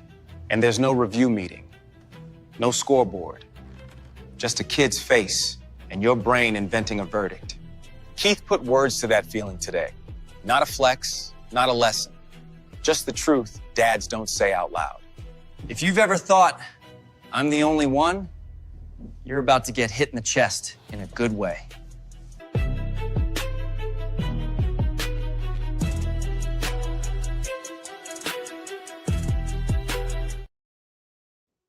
So my goal with this segment here today, guys, is to get this out.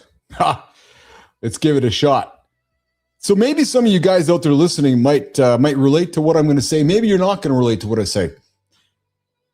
For me, this was much a therapeutic session as much as anything. Hopefully it's relatable to some of you, because I want to say something this morning that I don't usually say out loud. I've said it before. I've dropped it on the show here before, but I struggle being a dad. Not in the obvious ways. Not like you think. And not in the I don't love my kids way, because I love them more than anything. Don't misunderstand that. I got 3 wonderful kids who I adore, I admire, and I love like nothing. But in the quiet ways. The second guessing. The constant mental audit. That mental audit that I will do. And maybe you guys do it as well. And you've heard me drop it on the show here before. And my children are older. I got an 18-year-old, a 16-year-old, and going to be a 10-year-old. But I'm always asking myself this. Always. And especially this time of fucking year. Am I doing enough? Am I present enough? Am I measuring up?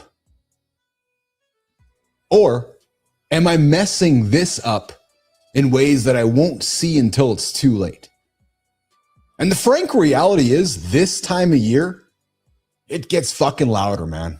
It gets louder in my brain. It gets louder on the screen. It gets louder all around me.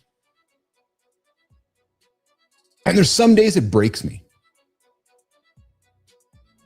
The holidays, we're supposed to feel warm, grateful, joyful. And part of me is deeply grateful. Please don't misunderstand that. But I'd be lying to you if I said that another part of me feels the pressure. Like the scoreboard. The scoreboard is visible. It's out there. You look around, there's the fucking scoreboard.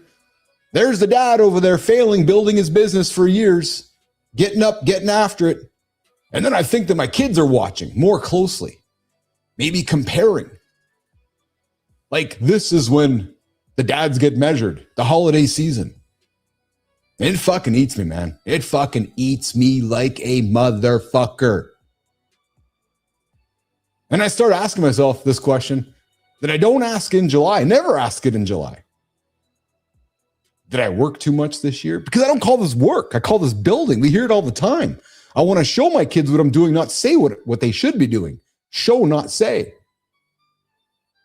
Did I miss moments that mattered? Did I give them what they needed? Or just what I could or could not afford along the way?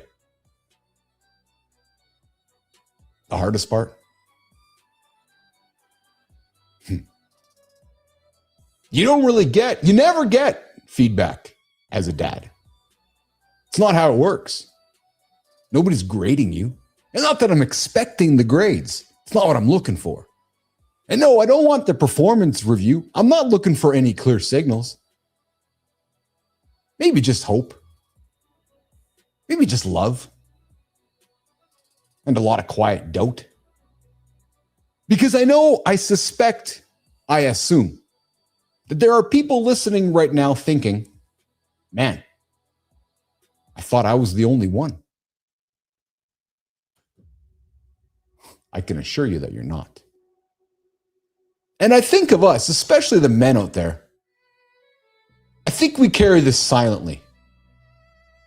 And I thought maybe I could use this platform to lead all of you with how I am feeling, if you are carrying this silently. Because I know you show up like I show up. I know you provide like I provide. And I know that we all try to be steady, man. I know that's the role that we've embraced. But inside, are you wondering, like I'm wondering, if we're letting our kids down without realizing it? My kids tell me they love me. The kids never question anything that I'm doing. They always tell me they're there to catch me and support me. But it's crazy, right? Because here's what I'm learning slowly. The fact that we're asking these questions, the fact that we feel the weight, the fact that we're even maybe worried about it, Well, maybe that's just the way to maybe that's just the way to flip the script. Maybe that's the way to flip the script from failure to care. Bad dads, I'm thinking, you're not laying there at night wondering if you're a good dad. I'm suspecting that's probably the case. I'm thinking that you don't have the awareness to wonder if you're a good dad because you know you're a badass dad. It's funny because the other side of that is I don't think good dads don't feel confident all the time. Instead, I believe they feel committed. So guys, here's my invitation for you. If you're feeling this right now, like I am, if the holidays are stirring up guilt instead of peace, if you're measuring yourself harshly like I do, maybe the work isn't to be perfect. Maybe it's just to be there again, today and tomorrow. And here's my admission to all of you.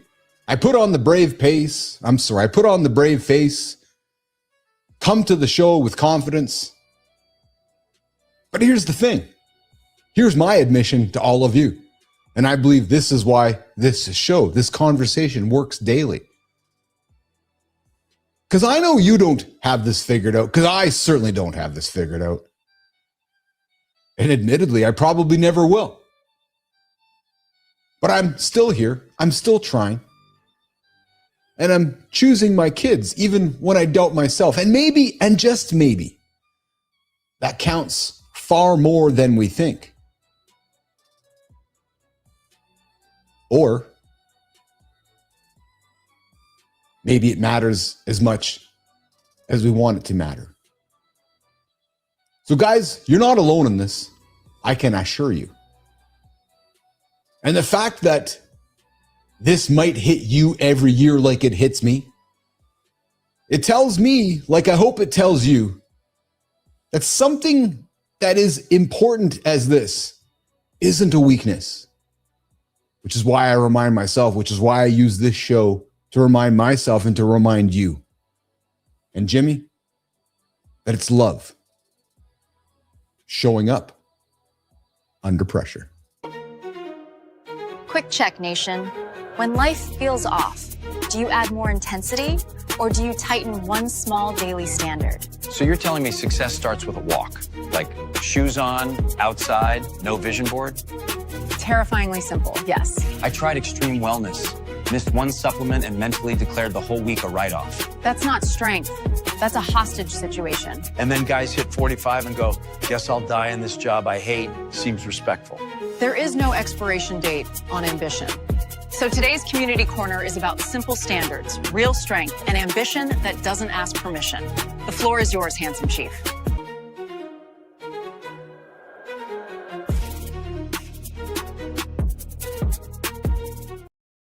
Guys, we got phone lines on this show. True story.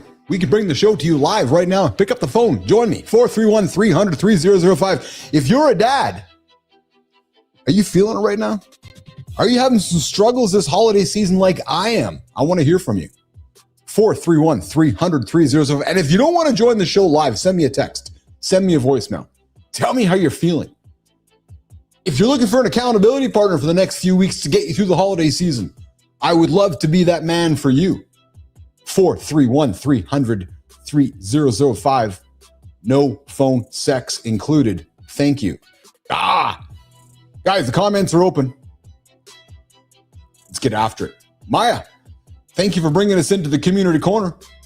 Guys, we're going to start over on YouTube. Theory of a Man says discipline isn't built through motivation or extreme programs. It's built through one small, non-negotiable daily standard.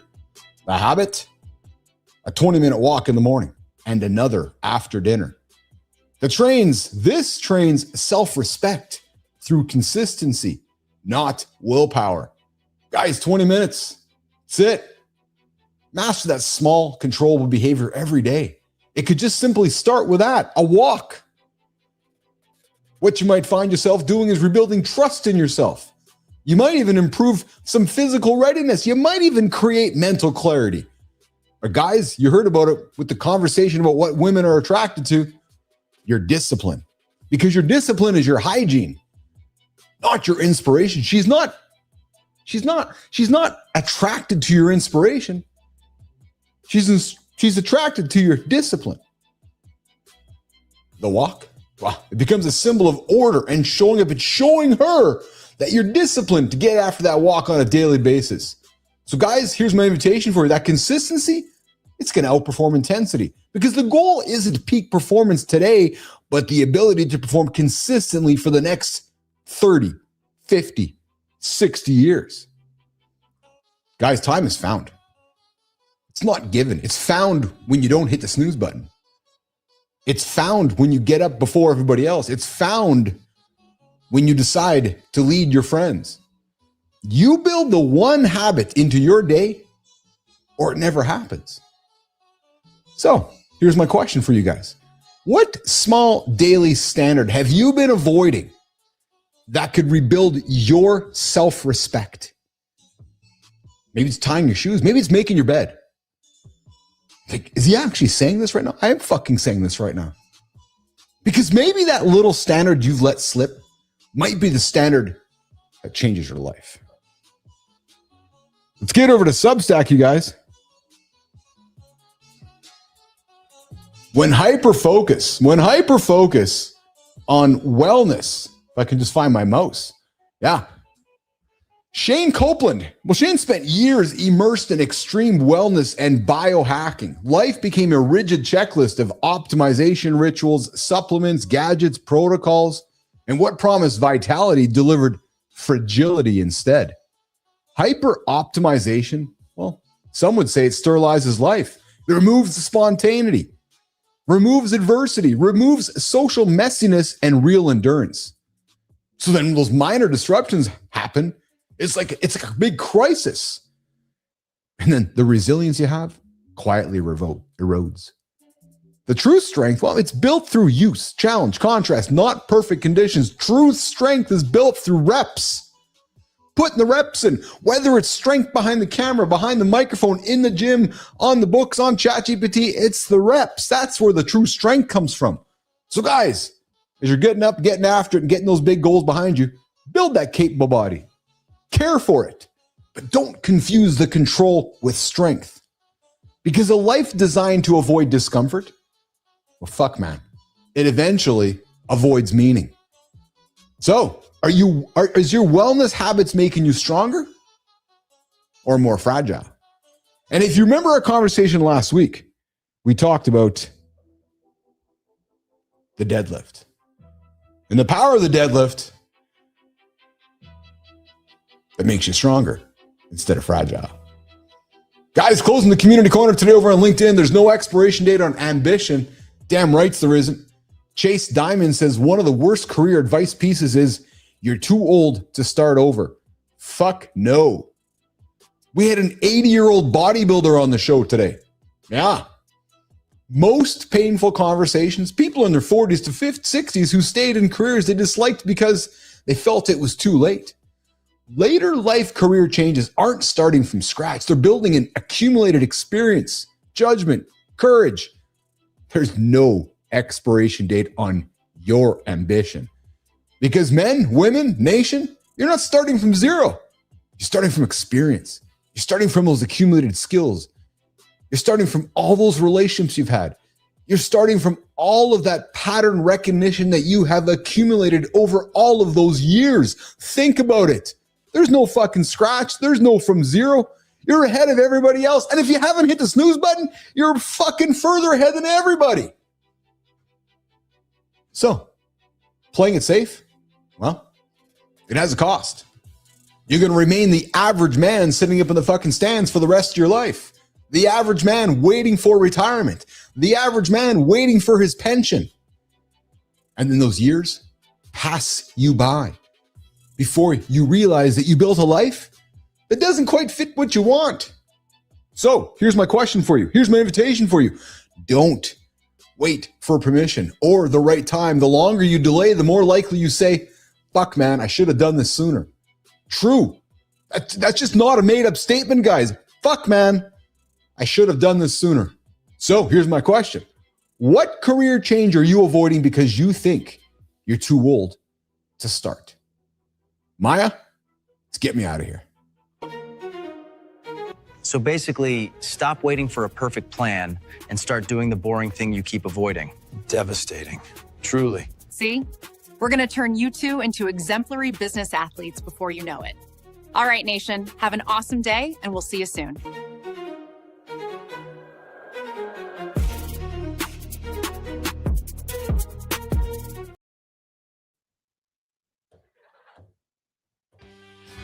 Hey, Jimmy, I just realized I forgot to do the hour 2 intro, I think. I forgot the music in hour 2, Jimmy. I don't think I ran the Highland. Did I run this part? Did I do this? I don't know if I did. For some reason, I feel like did that happen so long ago that I already forgot? And I'm actually being serious right now. Did we run the Highland to open hour 2? Jimmy, did we actually run it? I don't think we did. Did we do it, Melissa? Yeah. The entire crew running the show doesn't remember if we... Hey, Nate, good time. Bullshitter, did we run the...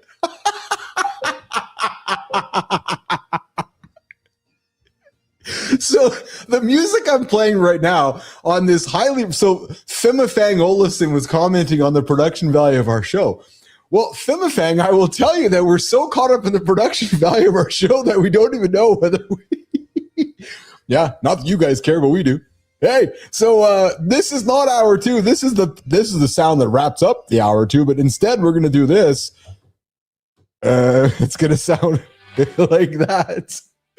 Guys, that is another show in the books. Yes.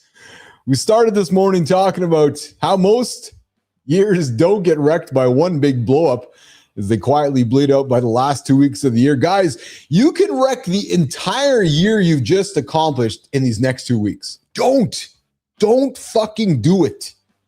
I'm telling you. Is it good times? Like, I don't think so. So somebody was listening. We were too caught up in the conversation with never giving up and so forth. Guys, we moved through the world as it was. We looked at why never giving up can be misleading. Maybe sometimes it is about giving up, even though it's not about giving up. Think about it. Yeah. We laughed where we needed to. We had a lot of fun on the show here today, guys. I invite you to go back and check it out. We did not get to center stage, Jimmy. I do know that for sure. We left that one off the table here today. We slowed it down. We got intentional. We had some good conversation about habits, fatherhood. Just go back and listen to the show. We're back here tomorrow, guys. 22 hours later. Mornings in the lab with Keith, John, and friends. Jimmy on the buttons, Melissa on the words. We got good time. We got Petro. We got Sullivan. We got everybody hanging out with us here today in the community. Lots of love from me to you. We'll see you guys in less than 22 hours right here, live. Mornings in the lab with Keith, John, friends, and everybody else right here. We'll see you guys. See you tomorrow. Ciao.